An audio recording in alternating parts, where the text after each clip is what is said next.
Hey guys, what's up? It is me, Shaniqua, your right diva, and also the Master Brand Story Coach. I'm trying to get things to stop bouncing. There we go.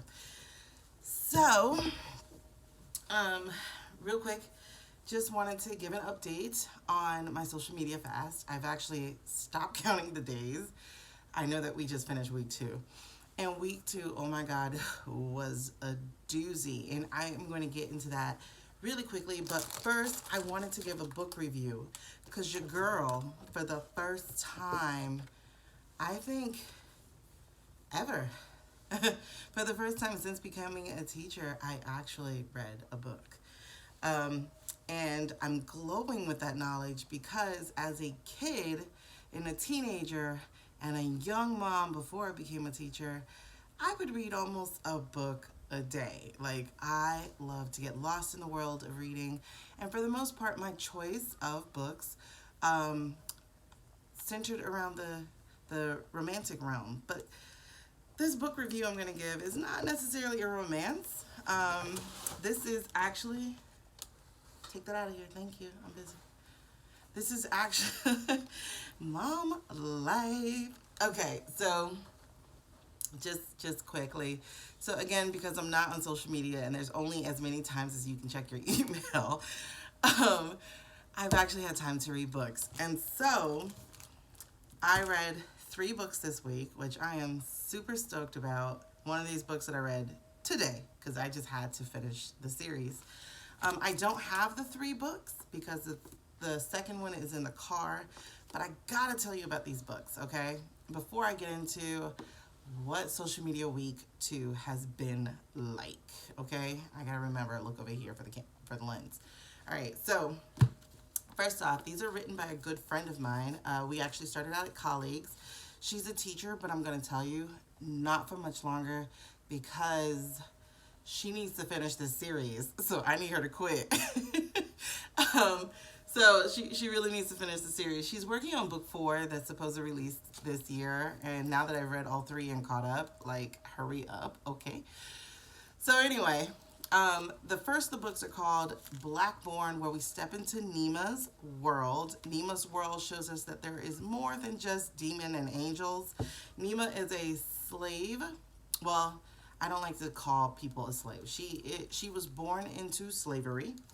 Though her mom was the daughter of a Dahomey warrior, which in itself is unusual, and I can't wait to hear the story about how that came to be. Hurry up, Miss Farmer. I can't wait to hear the story of how that actually came to happen. But what happens to Nima is at the age of 18, she there's a slave rebellion in New York City and she gets killed. But supernatural forces step in, and next thing you know, she is cursed to live, and the angels come and they kind of temper that curse, and so she ends up becoming a demon hunter. And you guys, the world as we know it and we don't know it is as complex and varied as can be. I will tell you, book 1 brought the thriller, so there is some thriller happening up in book 1. But for this Chicken Little, because that's who I am, I'm so chicken, it was bearable. It's just some of those I had to stop reading and then read the next day.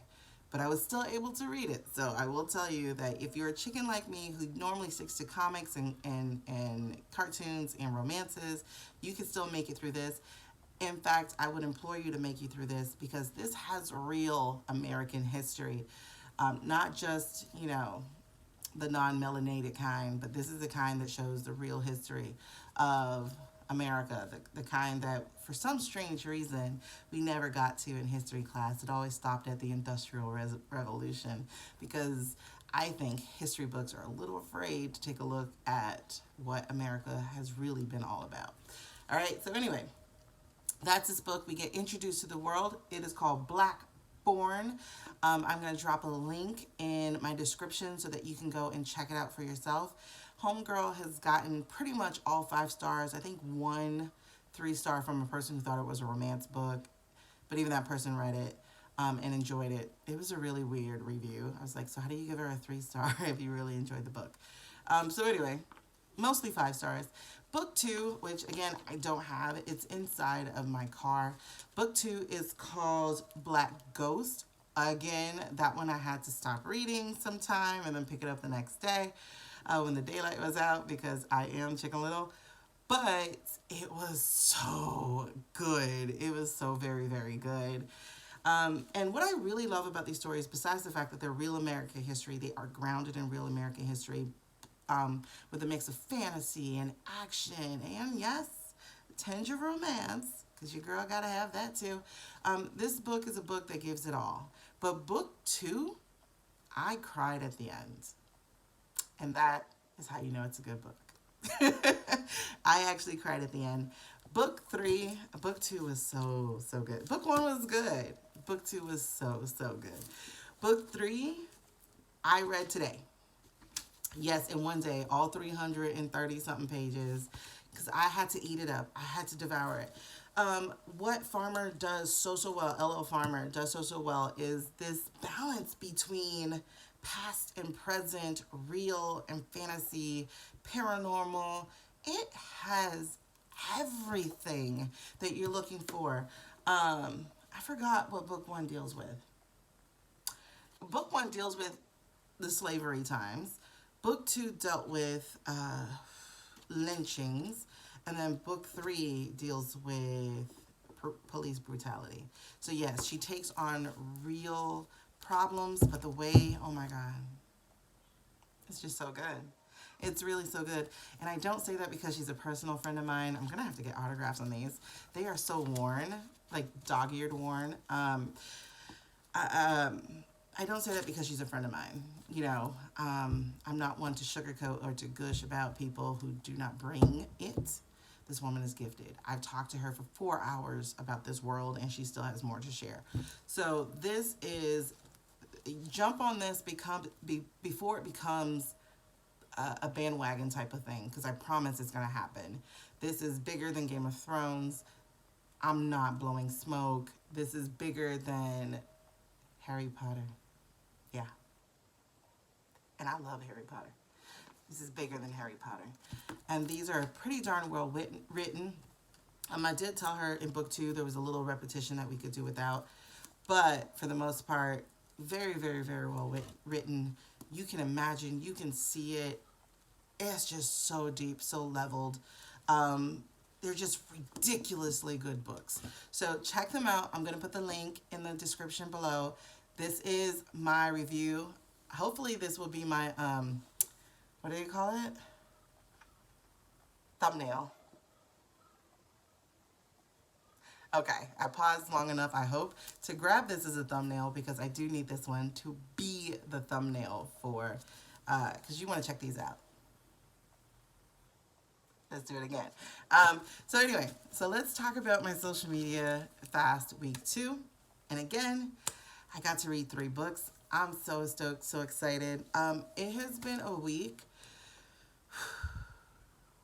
It's been a weird week, a very weird week. I had a major pitch this Thursday. It didn't go the way oh, jeez. This is a whole nother video. This is a whole nother video. It didn't go the way that, it didn't go, it was unexpected. Let me put it that way. It was unexpected. So I did my pitch. My pitch wasn't ready. And I am going to tell you, like, this is about being spread so thin. I was doing too many things.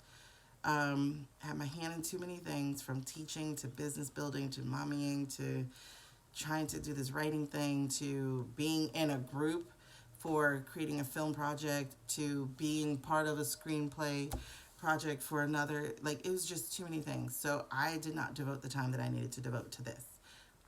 I understand. So I didn't do a fantastic job pitching, and I eat that and I own that. But what I pitched about was a romance, a romantic drama, but this romantic drama involved a black woman reeling from divorce and a white male reeling from his life. The life that he knows coming to an end because he was a pro baller. So, he's dealing with that. And so my story is about how they come together, and you know, triumph over the troubles of life to find love. And the people I pitched to couldn't see past color. And like the color was, why does he have to be a white savior? And I'm going, where did you read white savior? Like, in what aspect of this is he saving her? This is about finding love. This isn't about being saved. Yes, her ex was a black man, but it wasn't about him being a black man. It was about him being an asshole, you know? So it wasn't even about color. It's like, um, it's really crazy because on some respects we talk about how white people can identify with black people, and that's why, typically our stories are relegated to being black stories. Like they're not, they're this, they're other. And this is why black, formerly white people said that they could not vibe with our stories. So a lot of times why our stories didn't make it to the screen. And here I'm writing a story that isn't about color, but about humanity, about people, learning how to communicate and create a love after a life that, completely derails from what they were expecting. And in no place does color take the forefront of this. And yet, no one heard the story. All they saw was the color.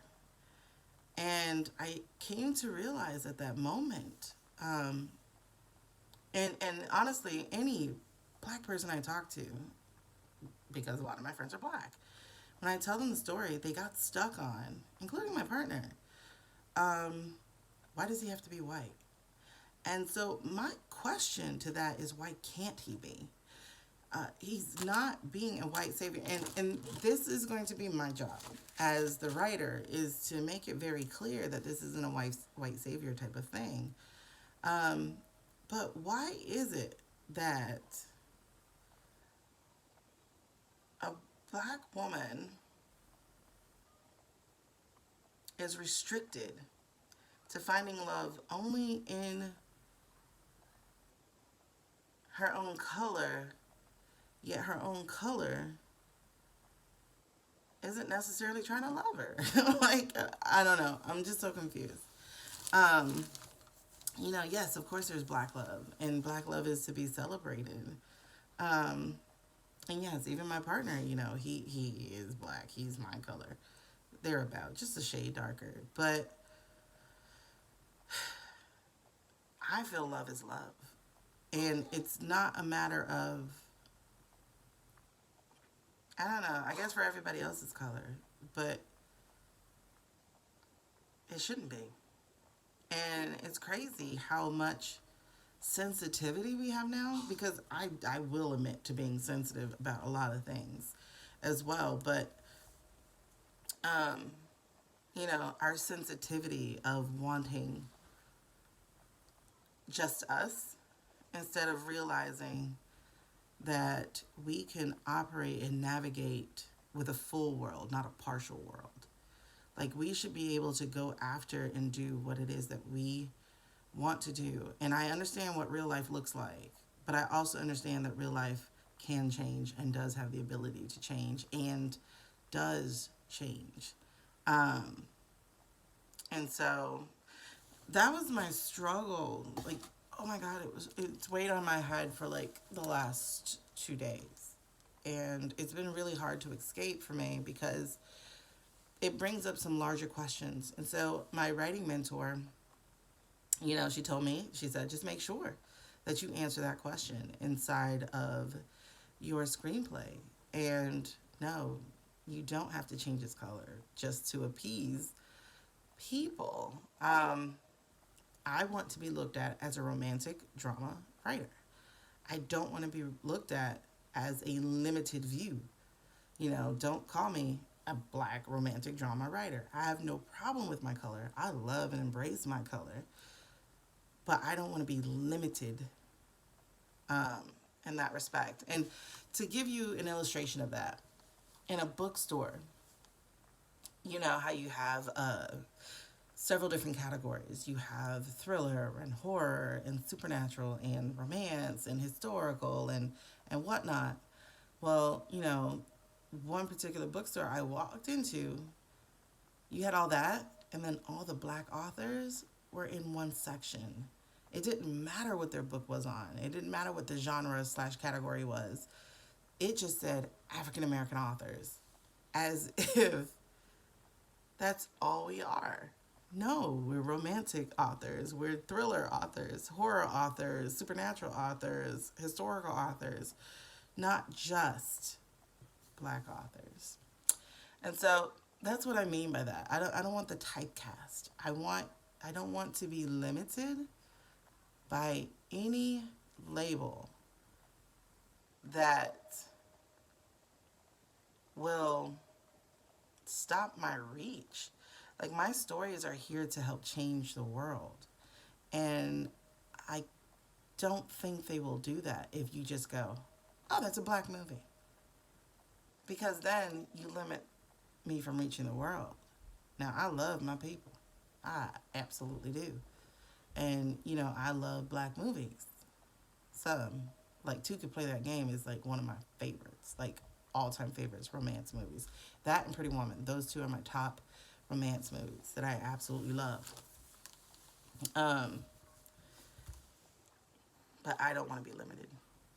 And I didn't make the character a white character. The character came to me as a white character. I write in an organic way. My characters start talking, and I start writing. Like, I'm basically their secretary. Like, I start writing whatever they tell me is going on. You know, I often say that the difference between a schizophrenic and a writer is a pen. That's the only difference. I hear my characters. They talk to me. So it's not that David had to be white. It's that David was. David is. There is no had to be. That's what he is. And to try to force that into something else so that other people feel appeased, I'm not doing that. All right, so that was that thing of Social Media Week 2. And additionally, you know, as I said, I'm in the film group. And so we were bandying ideas about what else we can write, because we got limited to 8 pages. And so the screenplay that I churned out was like 13 or 14 pages. And that's a heck of a lot to cut. So we started banding ideas about, and I don't think people handle free thought very well. I mean, you know, I told everybody I was busy, and that I wouldn't be able to do anything as far as writing is concerned until Friday or Saturday, you know, well, until Friday, and I could knock it out between Friday and Saturday, because, you know, I had that pitch to prepare for. I had a pitch deck to do, a one sheet to do, you know, to practice and all that kind of stuff. And the pitch was on Thursday, and so I was unavailable, and I said that straight up. I'm unavailable. And then Thursday night, there was a writers' meeting that half of the group went to, and they made a decision for the whole group that I thought just didn't make sense to do without group consensus. But anyway, that's neither here nor there. The whole point of me joining was not to be a writer, but to learn how to put on a movie, how to put a movie together. I want to learn all that stuff. So, you know, I wasn't hurt to not be the writer of it, but it was just like, I don't know.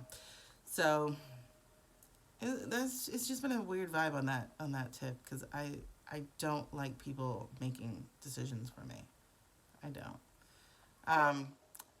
Also, Social Media Week 2. It's been an interesting time. So my doctor granted me a leave of absence for the case of the anxiety I'm dealing with and the depression that I didn't realize I was dealing with. But, you know, you get really good at hiding stuff for so long that sometimes it peeks out. And so anyway, so she granted me a leave of absence on the 20th. So I went back to work on the 21st because I didn't know how this worked at my job. So I just said I would stay until the 31st and then, take my leave of absence at that point. But on the 21st, I have a meeting with my assistant principal, and they're like, we have to do a directive correction action something, because of your tardiness. Now, granted, I'm supposed to get to work at 7:40. I already told them that that was going to be hard. It wasn't going to happen because I live an hour away from the school, and I take my kids to school at 7:15. That's what time they can start coming to school. So I take them at 7:15. Mathematically, guess when I will not get to work. So anyway, it became a problem. And so I would get there 8:15, 8:20, sometimes 8:25. Depends on traffic. Georgia's weird. So I understand about being late, but being told, oh man. I took a military personality test once. It was over 800 questions. And my results were I'm a very balanced person. But I have a problem with authority when I do not feel authority is fit to lead. That is this case. So the directive says you will get here at 7:40. And I've already said I can't. Directive says you will let people know when you're going to be late. I'm already telling you every day I'm going to be late. Directive says you will sign in. When I get to work, I'm late. I go straight to work. So I go straight upstairs to my class. It is literally like a 5-minute walk from the sign-in place. So I'm already late, so I go to work. And then the directive says you will put in the time, take the leave for the time that you're out. So it's like 30 minutes. So I'm like, okay, fine. So I do that too. But it's like, I'm telling you, I can't do something. Like, physically. Can't. Not won't. Can't. I'm so frustrated. Like, I feel the frustration. Look at that. I'm so frustrated. It's like, are you listening? So, and I like my kids. I really do. And I dreaded telling my kids about the leave of absence because,